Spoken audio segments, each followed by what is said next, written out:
Hallelujah. Praise the lord. దేవునికి స్తోత్రములు. ఈ ఉదయ కాలమున మీకందరికీ వందన. బాగున్నారా? అందరూ బాగుండాలని అందరి కొరకు ప్రతిదినము ప్రార్థన చేస్తున్నాం.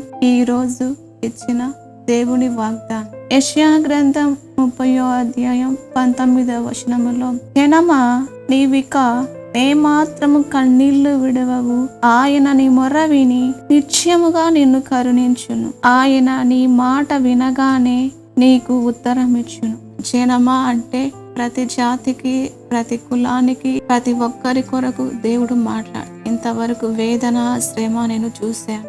ఇక నువ్వు ఏ మాత్రము కన్నీళ్లు విడవ. ఇన్ని రోజులు పడిన కష్టము, కన్నీళ్లు, బాధ, వేదన, రోదన దేవునికి అర్థమైంది అని దేవుడు మనతో మాట్లాడు. నీ మొర నేను విని నిశ్చయంగా నేను కరుణిస్తానని దేవుడు మాట్లాడు. మనము ఇంతవరకు కన్నీళ్లతో, బాధతో కృంగినదే చాలు. ఇక ఏ మాత్రం మన కన్నీళ్లు విడవకుండా సంతోషముగా, సమాధానంగా ఉండడానికి దేవుడు మనతో ఇచ్చిన వాగ్దానం, మనం బలపరుస్తున్న వాగ్దానం. మన మొర్ర వినగానే ఆయన నిశ్చయంగా మనను కరుణించు.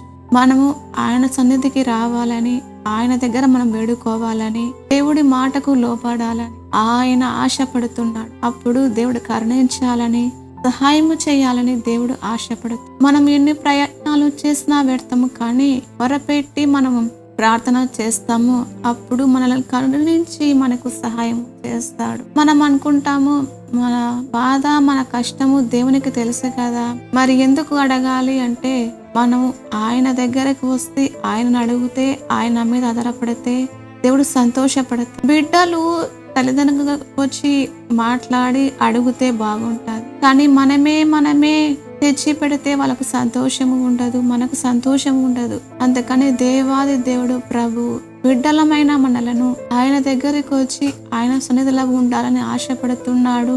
ఆ ప్రకారంగా సహాయము చేస్తానని ఇష్టపడుతున్నాడు. అందుకని మనము ఆయన దగ్గర మొరపెట్టడం నేర్చుకోవాలి. మనుషుల దగ్గర అడిగినా మొరపెట్టినా వ్యర్థము. దేవుని దగ్గర మొరపెడితే దానికి తగిన ప్రతిఫలము, తగిన దేవుడు న్యాయము చేసే దేవుడు.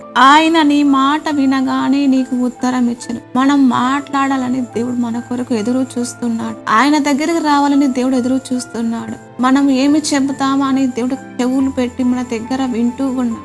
అందుకని మనము దేవుని దగ్గర మొరపెట్టాలి, దేవుని దగ్గర అడగాలి. ఏ సమస్య అయితే ఈరోజు కృంగిపోతూ ఉన్నారో నాకు తెలియదు, కానీ దేవుని దగ్గర మనము అడిగినప్పుడు సమస్తము చేయటకు అధికారము ఉన్న దేవుడు. ఈ రోజు మీరు ఏ సమస్య అయితే బాధపడుతున్నారో, ఎవరికి చెప్పుకోలేక నలిగిపోతున్నారో దేవుడు అంటున్నాడు, ఈ రోజు నువ్వు మొరపెట్టు, ఈ రోజు నీకు ఒక అద్భుతము చేస్తాను, ఈ రోజు నీకు ఒక కార్యము చేస్తాను అని దేవుడు ఎదురు చూస్తూ ఉన్నాడు. అందుకని మనము దేవుని దగ్గర మొరపెడితే ఆయన కరుణించి, ఆయన మన సమస్యకు జవాబునిచ్చి, మనకు ఉత్తరం ఇచ్చి మన ధైర్యపరుస్తాడు. మనం మనుషుల దగ్గర బ్రతిమలాడుకున్న ఫలితం ఉండదు, కానీ దేవుని దగ్గర బ్రతిమలాడుకుంటే మనకు ఫలితము ఉంటుంది, మనకు జవాబు వస్తుంది, మనకు ఉత్తరం ఇస్తాడు.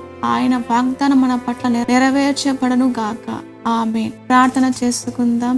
పరిశుద్ధుడా తండ్రి, నీకు స్తోత్రాలు, వందనాలు ప్రభువా. కన్నీళ్లు విడవద్దు అన్నావు తండ్రి. ఇప్పుడే క్షణమే మేము మొరపెడుతుండగా మా బాధకు, మా సమస్యకు నువ్వే మాకు ఉత్తరం ఇచ్చి మాకు సహాయము చేసిన తండ్రి, నీకు స్తోత్రాలు. మా పట్ల నీ వాగ్దానము నెరవేర్చిన దేవా తండ్రి, నీకే స్తోత్రాలు. యేసు నామములో ప్రార్థిస్తున్నాము తండ్రి. ఆమేన్.